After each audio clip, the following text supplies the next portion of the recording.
untuk memenuhi tugas analisis pencemaran lingkungan berlokasi di Pasar Rau, kami beranggotakan 6 orang, yaitu Saya Iro, saya Anastas Biru, saya Amanda Sasabila, saya Fitri Ramadhani, saya Anissa Nurida, dan saya Intan Mandari.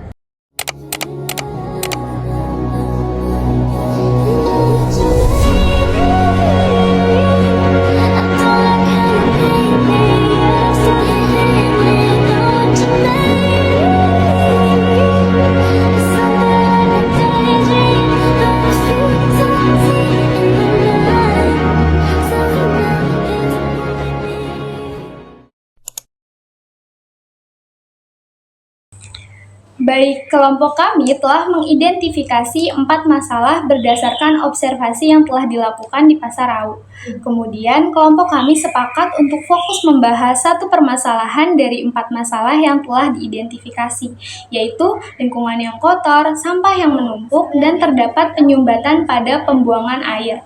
Hasil observasi atau eksplorasi penyebab masalah dari lingkungan yang kotor, sampah menumpuk, dan terdapat penyumbatan pada pembuangan air, kelompok kami mendapatkan literatur yang tepat dan berkaitan dengan permasalahan yang akan kami bahas dalam jurnal penelitian geografi dan jurnal dakwah sosial humaniora yang membahas analisis penyebab permasalahan lingkungan, sampah, dan sistem pengelolaan sampah di pasar. Kami menyimpulkan penyebab permasalahan tersebut terjadi karena beberapa faktor, yaitu kurangnya penjagaan kebersihan, fasilitas tempat sampah yang kurang memadai, serta kurangnya kesadaran penghuni akan kebersihan lingkungan. Lingkungan yang kotor dikarenakan sampah menumpuk dapat menimbulkan aroma tidak sedap di area pasar. Banyaknya sampah yang masih terbengkalai ini cukup mengganggu kenyamanan lingkungan pasar baik bagi pedagang maupun pembeli. Jumlah sampah yang terlalu membludak mengakibatkan sampah-sampah tersebut tidak dapat tertampung dengan baik pada tempat-tempat yang telah disediakan. Oleh karena itu, sampah-sampah masih banyak yang berserakan di kios-kios pedagang, bahkan sampah tersebut membuat pembuangan air tersumbat. Dan jumlah sampah juga tidak imbang dengan fasilitas dan sistem pengolahan yang memadai oleh pihak pengelola. Hal ini menjadi masalah besar yang akan memicu pencemaran lingkungan di wilayah pasar, khususnya Pasar Rau. Selain itu, kesadaran masyarakat di wilayah tersebut menjadi faktor penyebab kerusakan lingkungan. Bukan hanya dari sisi pedagang, namun hal ini juga dilakukan oleh pihak pengunjung atau pembeli di pasar. Sebagian besar dari mereka belum memiliki kepekaan atau kesadaran untuk dapat membuang sampah pada tempatnya.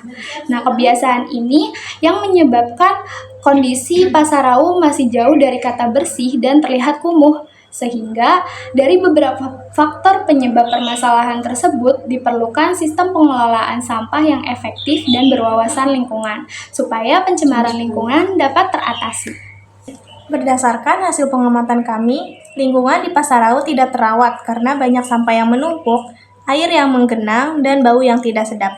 Setelah kami melakukan observasi, kami melihat satu tempat yang menjadi tempat pengumpulan sampah sebelum diangkut menggunakan mobil sampah ke tempat pembuangan akhir sampah atau TPA. Nah, kami merasa kurangnya kesadaran masyarakat terhadap kondisi lingkungan di Pasar Rau, seperti para pedagang yang terbiasa menimbun sampah di samping lahan berjualan, atau para pembeli yang membuang sampah di sekitar jalan karena kurangnya penyediaan tempat sampah, dan warga sekitar yang terbiasa berada di sana merasa tidak terganggu dengan kondisi lingkungan yang kotor. Kami awalnya beranggapan bahwa penumpukan sampah yang terjadi di Pasar Rau tidak dikelola dengan baik oleh pemerintah.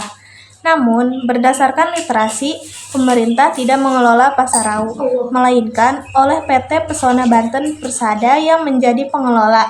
Sebab Pasar Rau merupakan ikon bisnis Kota Serang yang berawal dari pasar impres.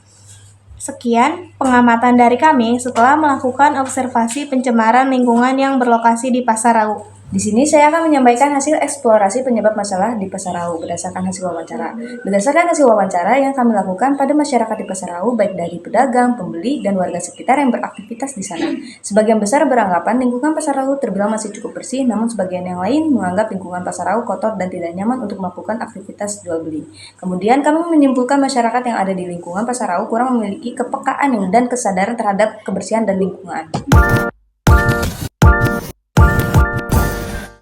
Bapak, sebelumnya kami dari mahasiswa pendidikan biologi Untirta sedang melakukan observasi mengenai pencemaran lingkungan yang berlokasi di Pasarau.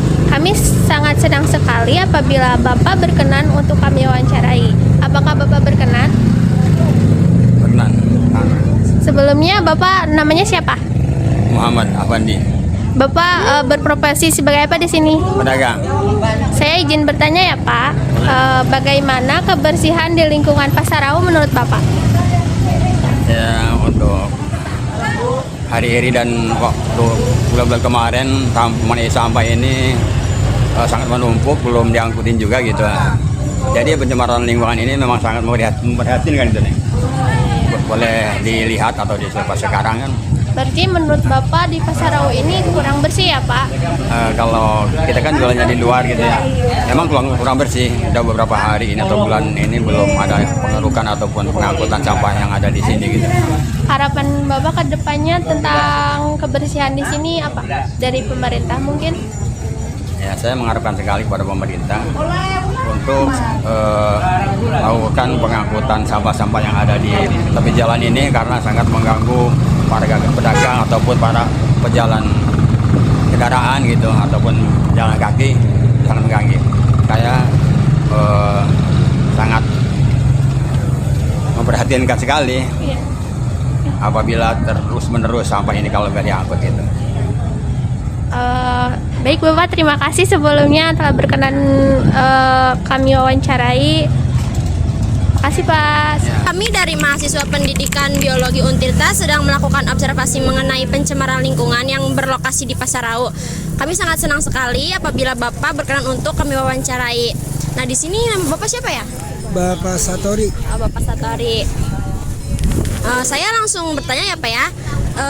Menurut Bapak dari segi lingkungan ini bagaimana sih kebersihan di Pasarau ini Pak? Ya standar aja. Standar ya Pak ya. Terus gimana sih Bapak, nyaman gak sih berbelanja di Pasarau dengan kondisi lingkungan yang seperti ini? Ya nyaman-nyaman aja lah. Nyaman-nyaman aja ya Pak ya. Terus harapannya bagaimana Bapak terkait kebersihan di Pasarau ini ke depannya? Harapan kami ya istilahnya pemerintah itu harus benar-benar ke sampah itu mengontrol gitu. Jangan kita diambil retribusinya aja. Benar-benar kebersihan itu istilahnya digalakan lah gitu. Berarti ini dari pemerintah ya Pak ya? Ya, makasih ya Pak ya.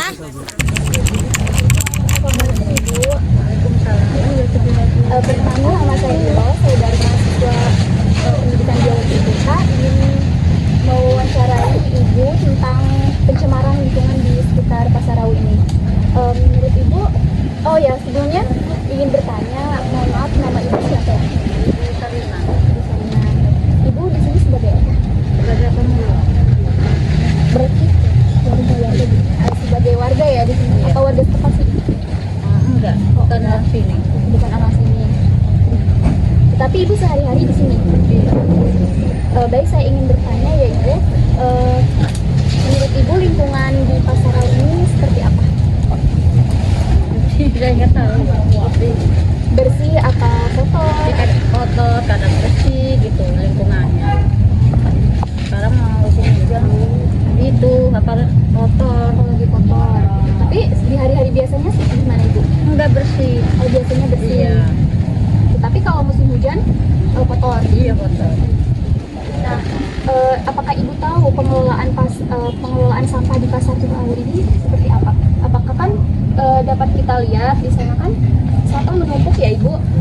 Menumpuk. Nah, setelah itu apakah ditumpuk di situ saja atau diangkut ke mana gitu? Diangkut ke mobil. Oh, di mobil diangkut. Itu biasanya di kemana kan ya Ibu? Tempat terakhirnya gitu, pembuangannya. Enggak tahu. Enggak tahu ya. Baik, saya ingin bertanya harapan Ibu nih ke depannya tentang pengelolaan sampah di Pasarau ini seperti apa harapannya?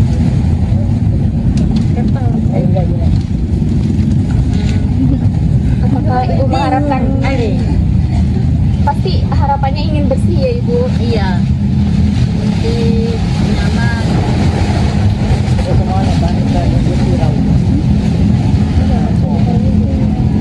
Harapannya memang bersih ya.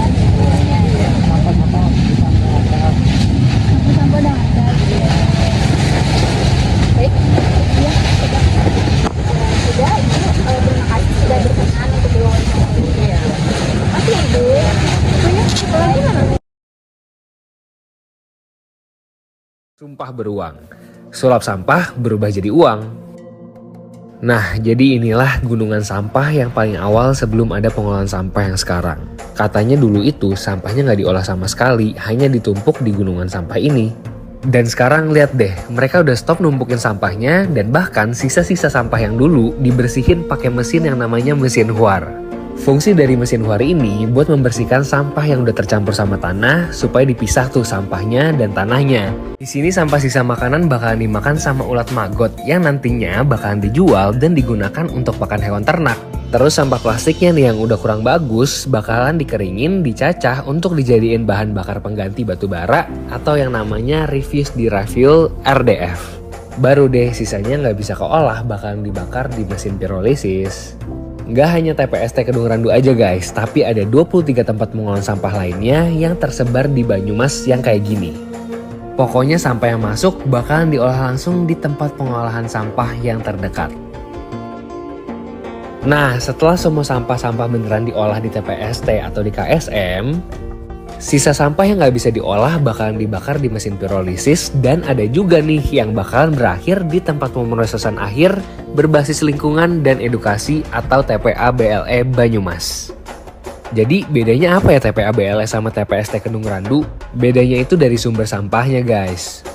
Di TPST, sumber sampah yang diolah itu dari rumah-rumah, sedangkan TPA BLE itu khusus sampah yang udah nggak bisa diolah banget di TPST. Sebenarnya proses pengolahannya itu kurang lebih sama sih kayak di TPST. Ada ulat maggot, ada yang dijadiin RDF juga, ada mesin pembakaran pirolisisnya juga. Ya sebenarnya menurut gua, TPA BLE ini tuh jadi lapisan kedua pengolahan sampah di Banyumas. Supaya lebih sedikit tuh yang gak keolah sama sekali. Tapi yang paling membedakan adalah di TPA BLE ini ada pengolahan sampah plastik untuk dijadiin paving block dan genteng. Dan di proses akhir kalau sampahnya itu semuanya udah gak bisa diolah, baru deh masuk ke mesin pirolisis ini untuk dibakar sama kayak di TPST tadi.